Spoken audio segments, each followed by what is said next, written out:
안녕하세요 여러분. 이번에 제가 준비한 영상은 제 전공과인 영상의학과에 관한 영상인데요.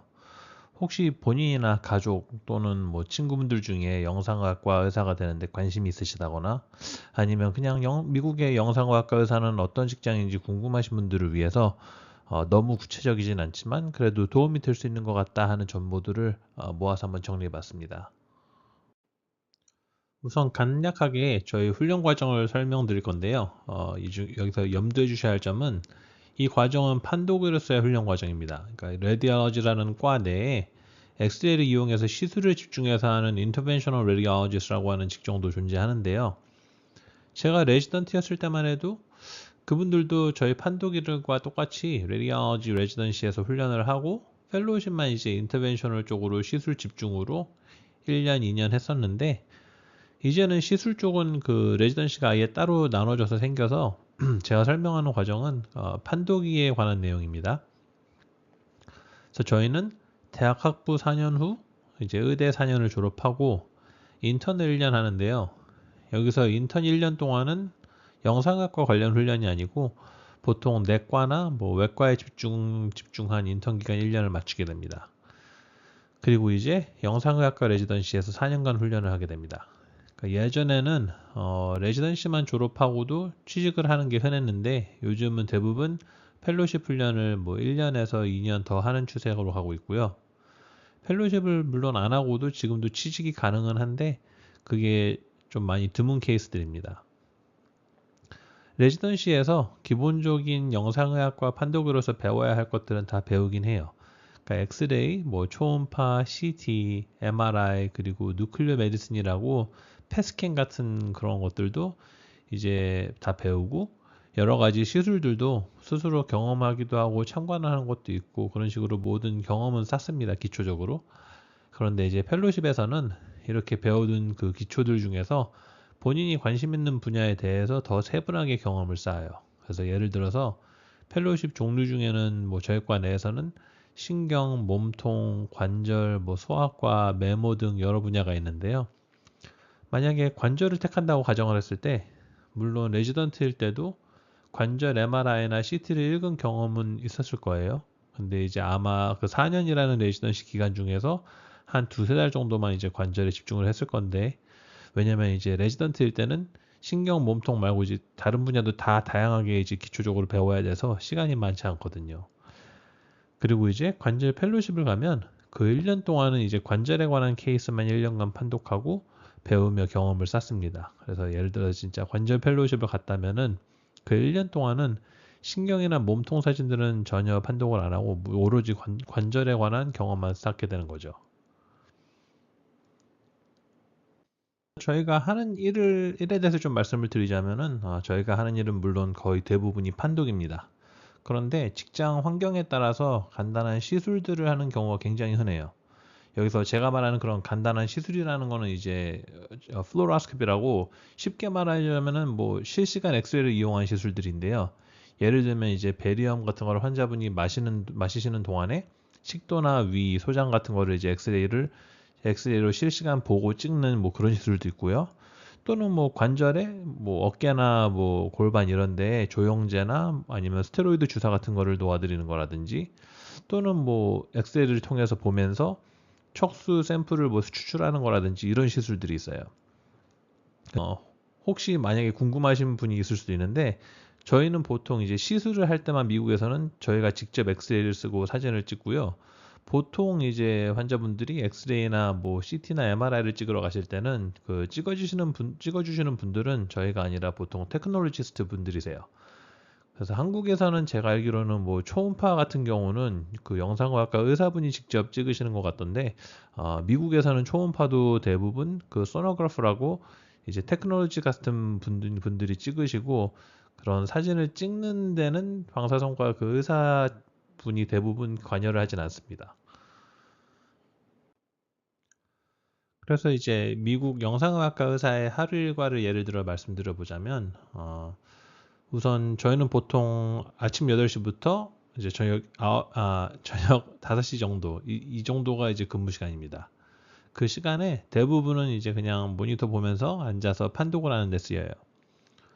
그래서 상상을 도와드리자면은 이제 컴퓨터로 로그인을 하면 이메일 리스트처럼 이제 환자분들이 찍으신 케이스들이 쫙 리스트 형식으로 뜹니다.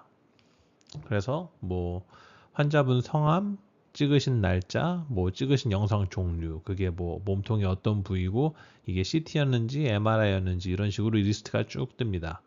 그러면 이제 리스트에서 제일 먼저 찍으신 환자분 케이스부터 파일을 열듯이 열면 사진들이 쭉 뜨고 이제 저희는 그 사진들을 보면서 동시에 마이크로 리포트를 작성하고 그리고 이제 그 케이스가 끝나면 이제 또 다음 케이스를 이제 리스트에서 열고 또 판독을 하고 이런 식이죠.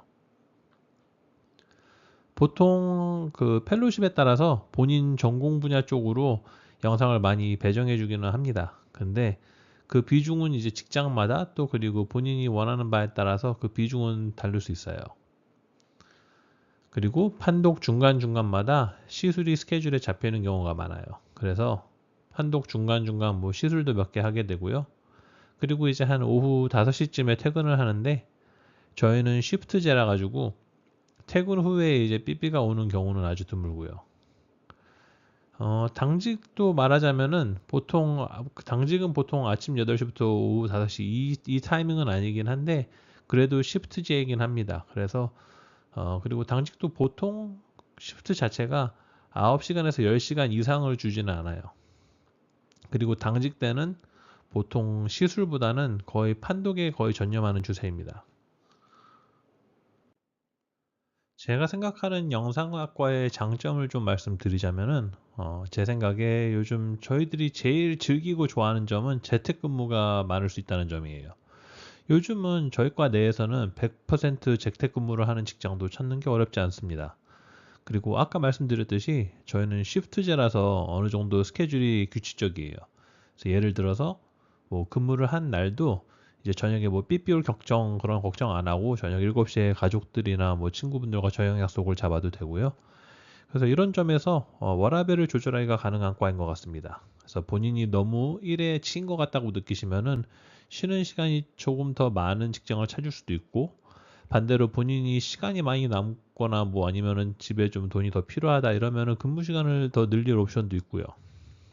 그래서 간단하게 뭐 제 개인적인 예를 좀 말씀드리자면은 제 첫 직장에서는 저는 한 뭐 7, 80%는 재택이 아니라 출퇴근을 했어야 됐고 한 20%만 재택을 줬었고요.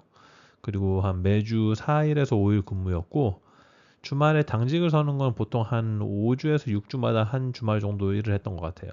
그리고 1년에 휴가는 한 8주 정도 줬고 근데 이제 개인적인 사정과 또 뭐 출퇴근에 운전을 왕복 1시간 반 정도 해야 되는 그런 상황 때문에 개인적으로는 너무 이제 크게 지친 나머지 제가 이직을 했었는데요.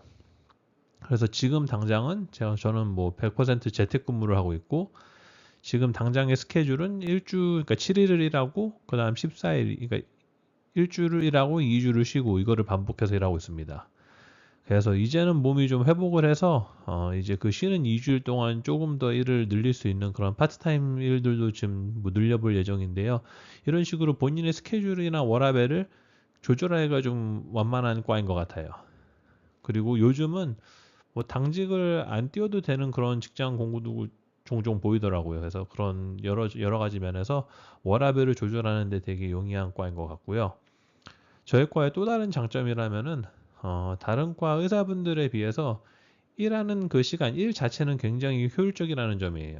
그래서 예를 들어서 대부분의 다른 과 의사분들은 환자분을 뵙고 나서 매일 이제 차트에 써야 되는 노트 작성이나 이런 점에서 그런 사무적인 부분에서 일을 하루에 이제 시간이 굉장히 많이 소모되거든요. 근데 저희는 뭐 이제 사진을 보면서 마이크로 저희가 작성하는 리포트 자체가 저희의 노트이기 때문에 이제 근무 시간 안에는 정말 클리니컬한 일을 하는데 근무 시간이 대부분 쓰입니다. 그래서 사무적인 이런 페이퍼 워크나 이런 점은 별로 없어요. 그리고 또 다른 장점은 뭐 아주 전문적이진 않더라도 꽤 많은 질병에 대해서 저희는 들어봤을 거고 조금씩은 알게 돼요. 그리고 제 생각에는 연봉도 자세히 나중에 말씀드리겠지만 연봉도 저희는 나쁘지 않은 편이라고 생각을 하고요. 반대로 저희 과에서 제일 큰 단점은 제가 생각하기에 환자들을 대면하는 경우가 거의 드물다는 점이에요. 그러니까 환자분들을 치료하고 나아지시는 걸 보는 게 정말 보람 있는데 저희는 보통 그런 기쁨은 거의 없는 업무를 하는 경우가 아주 많죠. 그래서 환자분들과 이어지는 이런 관계에서 많은 보람을 느끼시고 또 커리어에서 이 점을 포기하기가 힘드시다 그러면은 아마 영상의학과랑은 잘 안 맞으실 가능성이 높아요. 또 다른 단점은 요새 업무량이 많고 효율성이나 속도가 업무에서 많이 강조된다는 점입니다. 물론 이제 다른 과 분들도 요즘 많이 바쁘신 걸로 알지만요.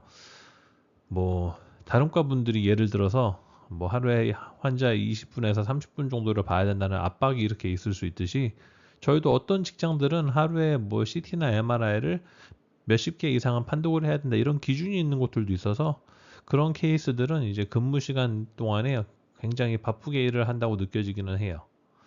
그리고 제가 느끼기에는 다른 과 분들에 비해서 제 가족이나 지인들에게는 큰 도움이 안 되는 의사라고 느껴질 때가 많아요. 그러니까 저희는 너무 영상에 의존돼 있고 진단하는 데 이게 집중이 돼 있어서 이제 지인분들이나 이제 그런 분들이 다른 곳에서 찍은 영상이 있으신 게 아니고 그냥 본인이 겪은 증상에 대해서 이제 친구나 가족으로서 물어보시면은 그럴 때는 제가 크게 도움이 안 될 때가 많은 것 같기도 하고 아니면 진단은 뭐 같다는 정도는 정보를 드릴 수 있지만 최근 그 진단에 관한 치료법에 대해서는 잘 모르는 경우가 많아서요. 그리고 환자분들을 직접 뵈지 않으니까 이제 판독 후에도 저희가 맞았는지 틀렸는지 이런 피드백이 없는 부분도 저는 단점이라고 생각을 해요. 그래서 본인 실력을 향상하려면은 단순한 근무 외에 더 개인적인 노력을 해야 되는 과라고 생각을 합니다. 그리고 요새 또 AI가 난리잖아요. 이게 생각하기 나름인 것 같긴 한데 저는 이제 이게 궁극적으로는 장점보다는 단점이 될 수 있다고 저는 개인적으로 생각을 하는데요. 이 얘기는 제 개인적인 의견이고 또 말이 길어질 것 같으니까 따로 다른 영상으로 이건 다뤄보도록 하겠습니다. 결과적으로 제가 생각하기에는 퍼즐이나 문제 푸는 거를 좋아하시는 분이라면은 저희 거랑 잘 맞을 것 같아요. 그러니까 판독이라는 게 결국 매 케이스마다 이제 문제를 푸는 것 같거든요. 그리고 조용히 뭐 커피 마시면서 좋아하시는 노래를 들으면서 혼자 이렇게 일하는 것도 나는 괜찮다. 뭐 그러면은 저희 과도 괜찮으실 것 같아요.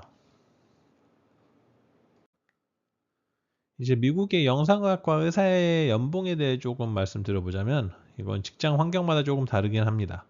그러니까 여러 가지 유형이 있는데 뭐 제가 개인적으로 경험해봤던 유형들을 좀 말씀드리자면은 그 미국의 영상의학과라는 과 내에서 가장 많은 수가 아마 프라이빗 프랙티스라는 영역일 건데 이건 이제 병원이나 이런 곳에 고용돼 있는 그런 고용직이 아니라 영상의학과 의사들이 이제 그룹으로 뭉쳐서 뭐 예를 들어서 뭐 법인 같이 이렇게 한 그룹이 있고 그 그룹이 이제 병원이랑 계약을 해서 뭐 우리 그룹이 이 병원에서 찍히는 그런 영상들을 판독을 하겠다 이런 컨트랙트를 맺어서 이런 식으로 비즈니스를 하는 건데요. 보통 처음에는 이제 그 그룹에 고용된 이제 인플로이식으로 한 1년에서 3년 정도 일을 합니다. 그때 초봉이 보통 한 30만 불 정도예요. 그리고 그 기간 동안에 뭐 크게 실수를 하지 않았고 또 그룹 내 사람들이랑 어느 정도 문제 없이 잘 어울리고 이러면은 보통 90% 이상 성공률로 파트너가 돼서 이제 그 3년이 뭐 1년에서 3년 그 인플로이 기간 지나고 그 그룹 내에서 투표를 통해서 파트너가 돼서 이제 그룹 지분이 있다고 해야 되나요? 그런 형식으로 이제 가게 되는 거죠. 그래서 그 파트너가 되고 나면은 이제 그룹에서 사업을 잘해서 남는 이익이 있을 때 그거를 이제 파트너 수만큼 이제 n분의 1로 나눠서 이제 그거를 받는 형식이라 보통 잘 운영되고 있는 그룹의 파트너가 되면은 연봉이 보통 50만 불 이상으로 뜹니다. 그래서 뭐 사업을 진짜 엄청 잘하는 그룹이거나 또는 일 자체를 엄청 시키는 그룹이라면은 60에서 70만 불 정도까지 가는 케이스를 저도 본 적도 있고요. 그다음 뭐 제가 듣기로는 정말 미친 듯이 일을 하는 그런 그룹이라면은 80에서 90만 불도 가능하다고 들었습니다. 이제 아카데믹인 경우도 많이 있는데 이제 저희 과는 다른 과들과 좀 다르게 아카데믹이라고 해도 완전 학업 쪽으로 집중하시는 분들은 많지 않아요.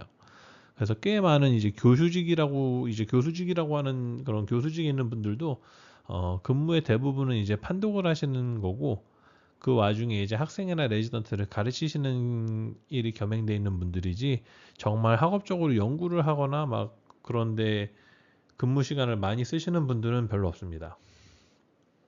그래서 어쨌든 아카데믹 쪽은 보통 대학병원 이런 대학이나 대학병원에 고용된다는 개념이시기 때문에 뭐 사업이 잘 돼서 많이 일하면 그만큼 많이 번다 뭐 이런 개념은 없어요. 그래서 딱 뭐 얼마나 사업이 잘 되거나 많이 일하냐랑 떠나서 딱 이제 연봉이 정해져 있는 케이스들이 많죠. 그래서 아카데믹 쪽은 보통 연봉이 40에서 50만 불 정도로 받아요. 그 다음에 이제 인디펜던트 컨트랙터라고 써놓은 거는 이분들은 이제 어느 그룹이나 병원에 속한 게 아니라 그냥 개개인의 계약직 같은 거예요. 그래서 일한 만큼 거기에 대해 수당을 받아가는 개념이에요. 그러니까 이런 직장은 보통 어떻게 연봉이 계산되냐면은 내가 뭐 이 그룹을 위해서 일해줄게 그러면은 수당이 뭐 하루에 아침 8시부터 저녁 5시까지 근무를 하는데 뭐 2,000불에서 3,000불 정도 이렇게 그러니까 하루 수당으로 받아가시던지 아니면은 내가 뭐 너희 그룹을 위해서 CT 하나를 판독하면은 CT 하나 판독하는 거를 뭐 30에서 40불 정도로 쳐주던지 MRI 하나를 판독하면은 40에서 50불로 쳐주던지 이런 식으로 보통 이런 추세로 하는 일만큼 수당을 받아가시는 분들인 거죠. 그리고 지금 이제 제가 지금까지 말씀드린 거는 보편적인 약간 이제 정상적인 근무 시간을 이제 기준으로 한 연봉이고요. 밤 시프트를 뛰는 이제 그런 계약직이나 그런 밤 시프트 제도는 이제 또 따로 있는데 밤 시프트를 뛰는 건 연봉이 많이 다릅니다. 그러니까 저희 과는 밤에도 바빠서 일이 많거든요. 그래서 밤 시프트를 뭐 보통 뭐 밤 10시부터 아침 6시 뭐 이런 식으로 완전 밤새 일을 하는 구조인데 보통 이제 그거를 매일 한다는 건 말이 안 되니까 어떤 구조로 일을 하냐면은 한 주 정도 그러니까 7일 동안에 밤 10시부터 아침 6시까지 이렇게 밤새 일을 해요. 그리고 그 일주일간은 이제 아침이나 낮 이제 자고 다시 밤에 일을 시작하겠죠. 그리고는 보통 2주간 쉬게 해줍니다. 그래서 일주일하고 2주 쉬고 이런 식으로 1년에 한 3분의 1을 일을 하세요. 근데 이제 밤새 일을 해야 되는 게 있기 때문에 프리미엄이 붙어서 밤새 일하는 시프트는 이제 그 이렇게 일주일하고 2주 쉬고 이래도 연봉이 50에서 60만 불로 시작하는 걸로 알고 있습니다. 앞으로 제가 또 준비 중인 영상으로는 AI에 대한 제 생각과 또 영상의학과가 AI에 받을 것 같은 영향 그런 거에 그런 부분이 있고요. 또 혹시 이미 영상학과로 진로를 택하신 분이 있다면 뭐 제 경험을 토대로 여러 저희 과의 이제 여러 직업 환경들과 이런 환경들에 대한 장단점을 좀 얘기해 볼까 합니다. 좀 더. 여기까지가 제가 오늘 준비한 영상이고요. 시청해 주셔서 감사합니다.